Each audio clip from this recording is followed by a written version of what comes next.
Al debatir la reforma al Poder Judicial en la Cámara de Senadores, la narcosenadora Michelle González, del Narco Partido Acción Nacional, acusó delirante y demagoga al gobierno de estar disque destruyendo al país bajo la apariencia de una transformación, calificando la reforma judicial como una vergüenza que viola la Constitución y pone en peligro la división de poderes.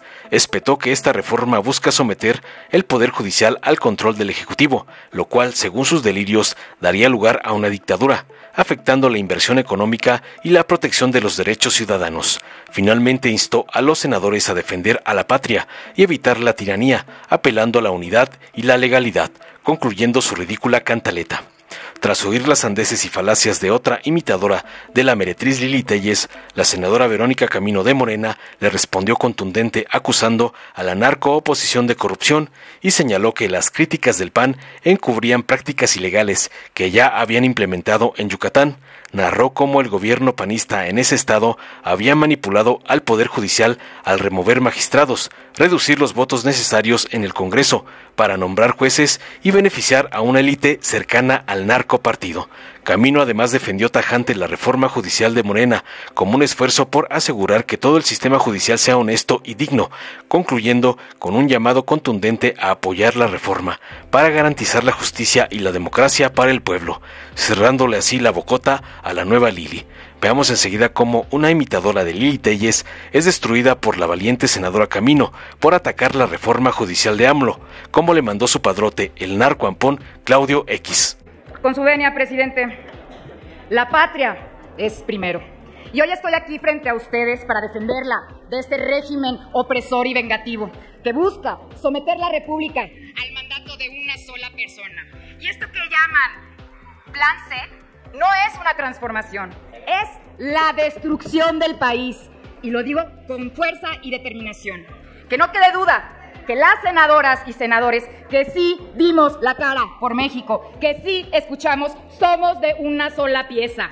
Que las personas honestas sí sabemos responder a la confianza de quienes anhelamos un México más justo. Esta reforma, a todas luces, es una venganza que lastima a la Constitución y al Estado de Derecho. Y nosotros como Poder Legislativo tenemos responsabilidad de mantener la esencia de la República. Para eso llegamos aquí. Y si no la defendemos, México tendrá gravísimas consecuencias políticas, económicas y sociales. Consecuencia política, al otorgar más poder a los más poderosos. Recordemos que el sistema republicano se basa en la división de poderes y en el equilibrio entre ellos. Y al otorgar el monopolio de la justicia y el orden constitucional a los que ostentan el gobierno, quedamos todas y todos sometidos al antojo y al rencor de un solo grupo. Y esto, señoras y señores, hay que decirlo con todas sus letras, es una dictadura. Consecuencia económica. Porque sin un sistema de justicia independiente no va a haber certeza, no va a haber reglas claras para la inversión. Y no olvidemos que la inversión se transforma en empleos, bienestar y en sí la posibilidad de una vida más digna para todos. Pero también va a impactar en lo social, porque de concretarse que el Poder Judicial se someta de facto al Ejecutivo, las y los ciudadanos vamos a quedar desprotegidos ante cualquier abuso de autoridad. Porque no va a haber juez, que en su sano juicio quiera enfrentarse a un proceso de destitución o incluso terminar en la cárcel. Porque esta propuesta de reforma judicial, la reforma de Morena, revive lo más parecido a un tribunal de inquisición. ¿Por qué no se atrevieron a ponerle ese nombre con todas sus letras? ¿Por qué lo disfrazan como Tribunal de Disciplina Judicial? Si a todas sus luces es un órgano electo por el grupo en el poder para sancionar severamente al juez que no se alinea a sus intereses. Y con esto quiero decir que este tribunal inquisidor no solo van a controlar el acceso a la función judicial, seleccionando a los candidatos a jueces y magistrados, sino también su permanencia. Y esto, señoras y señores, sería firmar el acta de defunción al Poder Judicial y con ello la garantía del respeto a los derechos y libertades de las y los mexicanos. Senadoras y senadores, hoy vamos a saber de qué estamos hechos si claudicamos para complacer al poderoso o vamos a cuidar de la tiranía a la patria. Y concluyo haciendo un llamado que no pienso dividir en oposición y oficialismo. No lo haré así, porque lo que hoy sobra en México es polarización. Y desde esta tribuna hago un llamado a la unidad, a la concordia, a que hagamos historia, pero historia de la buena, la que busca la verdadera justicia, de la la que une, de la que se apega a la legalidad, a la ética, a la congruencia. Llegamos aquí para luchar por la justicia, por la dignidad, por la verdad y por la esperanza. Solo respondamos honestamente a la confianza de los mexicanos, independientemente de partidos. Y senadores, senadoras, servir a la patria en los tiempos difíciles y hacer lo correcto es el verdadero honor. Por eso quiero que recordemos lo que juramos ante la nación.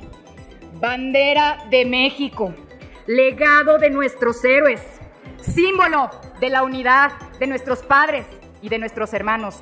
Te prometemos ser siempre fieles a los principios de libertad y de justicia que hacen de nuestra patria la nación independiente, humana y generosa a la que entregamos nuestra existencia. Es cuanto, presidente. Muchas gracias, presidente. Cuando la oposición acusa es porque algo oculta, y ese algo es vergonzoso, ilegal y corrupto. Una vez más, compañeras senadoras y senadores, pueblo de México, se los voy a demostrar. Esta es la historia reciente de un estado, cuna del amparo, tierra de Felipe y Elvia Carrillo Puerto, que no se agachó ante el intento de avasallamiento de la oligarquía corrupta neoporfirista que representa el PAN con la ayuda del PRI. Y lo que les voy a contar es lo que le pudo pasar al pueblo de México si ganaba el PRIAN. Comenzamos. El Ejecutivo Estatal panista envió varias iniciativas de reforma al Poder Judicial de Yucatán a las y los diputados locales. Estos las aprobaron, se cumplieron y se las voy a explicar brevemente. La primera, correr a las y los 11 magistrados del Pleno del Tribunal Superior de Justicia.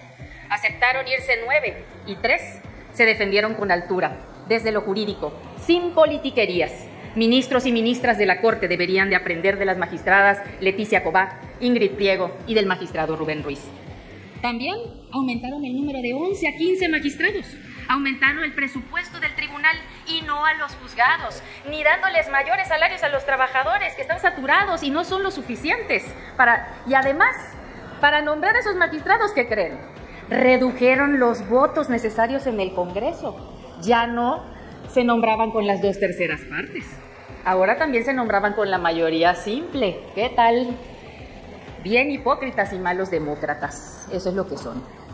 Después de nombrar a 12 de 15 magistrados, cuates y socios del gobierno azul, sin experiencia aprobada, estos magistrados enviaron una iniciativa al Congreso local de mayoría prianista, por supuesto, para ahora nombrarse ellos mismos. Sí, tal como lo oyen, ahora ellos mismos se nombran. Imagínense ustedes que para ellos ese es el significado de autonomía, nombrarse ellos mismos. ¿Y saben cuántos foros hicieron para consultar sobre estas reformas? Ninguno. Les reitero, bien hipócritas y malos demócratas. No siendo poco, también nombraron a las y los consejeros de la Judicatura, en su mayoría socios y cuates del gobierno azul, que yo no sé si de verdad esa persona sabía lo que estaba haciendo con todas estas iniciativas. Desde ahí, el Consejo de Judicatura aplicaron exámenes a las y los jueces, incluyendo un examen psicológico, intentando así correr poco a poco a los jueces que no accedieron a los tratos que les proponían, es decir, que les imponían las sentencias. Como ejemplo, les pongo los casos del juez Bonilla o de la juez Mastache, quienes lograron obtener sus amparos. Porque sí, hay personal, jueces, magistrados y ministras profesionales y honestos en el Poder Judicial Federal. Y esta reforma es para que no sean una minoría ni sean la mitad, es para que sean todos y todas honrados, justos y dignos. Poco después, quedando algunas posiciones de jueces vacíos, desde el Consejo de la Judicatura, o más bien al Consejo de la Judicatura le envían una notificación para no seguir nombrando jueces, es decir, una suspensión. ¿Y qué creen? Les valió un soberano cacahuate y nombraron jueces interinos, violando doblemente la ley porque, ¿qué creen? Esa figura de jueces interinos no existe en el ordenamiento local de Yucatán. El haber violado esa suspensión es un delito contra la ley de amparo que amerita se ejerza la acción penal. Hace unos días todavía un juez federal de esos malos le dictó la no acción penal en contra de ese Consejo de la Judicatura por nombrar a los jueces interinos. Por supuesto que le vamos a dar seguimiento puntual a esa impugnación. Ahora bien, ¿quiénes fueron los beneficiados de esto? La mafia inmobiliaria de Yucatán, homóloga al cártel inmobiliario de la Ciudad de México. Con resoluciones y sentencias de algunos jueces o juezas interinos de común acuerdo con estos personajes del tribunal y con la anuencia también desde la Fiscalía Estatal, porque qué casualidad que los turnos de la Fiscalía le caían a esos jueces interinos, a esos que aceptaron llevar esos asuntos como tal. La casualidad, ya ven, ahí está. A todo este conjunto de aberraciones jurídicas y legislativas le llamé el asalto al Poder Judicial. Y está el video en YouTube por si lo quieren ver, hace año y medio. Senadora Camino, si Termino, presidente. Ahora bien, ¿qué hizo la mayoría de la Suprema Corte de Justicia de la Nación con la acción de inconstitucionalidad que impusimos? Protegieron el nombramiento de los magistrados espurios, como cuando la acción de inconstitucionalidad del sistema de pensiones del ISSSTEI, la ministra presidenta alegó y defendió al gobierno panista que le impuso injustamente, cual reforma del ISSSTE del 2004, más años de trabajo a los burócratas, a los policías, al personal del magisterio de salud, bomberos, trabajadores del Poder Legislativo y también del Poder Judicial local. La ministra presidenta ha sido parte fundamental del mazo de la demolición del Poder Judicial Federal y del local de Yucatán. Lo aceptó el día que cenó con los dirigentes del PRI y del PAN en pleno proceso electoral y en lo oscurito. Por un México y por un Yucatán con honra, democracia, libertad, dignidad y justicia para todos y todas. Escúchenlo bien, la patria es primero. Sí a la reforma del Poder Judicial. ¡Viva México y viva nuestra independencia! ¡Vamos con todo, compañeros! ¡Ánimo! Dale en me gusta, suscríbete, activa la campanita y compártelo para que más gente lo vea.